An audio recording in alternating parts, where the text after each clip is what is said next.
Na 3 verliespartijen op Riegen had Harkemasse Boys wel weer eens verlet van een oerwinning. En dat met een barretje de koprinner Spakenburg. Dit is de eerste mogelijkheid van de topscorer van Harkemasse Boys, Martijn Barto.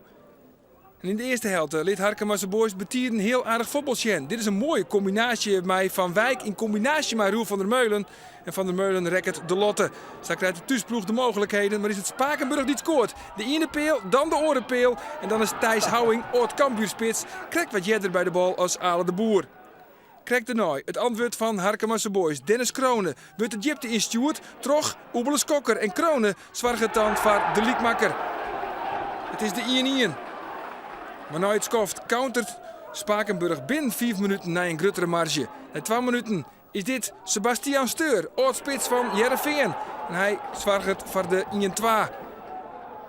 En diezelfde Steur zwargt het uit een counter voor de 1-3. En dan is alle hoop van de thuisploeg op een goed resultaat om barrels. Tussen 3 man in is Steur de rapste. En hij beslist de wedstrijd. Thijs Houwing bepaalt uiteindelijk de eindstand op 1-4 op Sportpark De Bosk. En zo verliest Harkemasse Boys alweer voor de 4e keer op Riegen. Ja, kijk, als je de doelpunt er niet in schopt, vandaag ook, dan speel je zo'n fantastische eerste helft.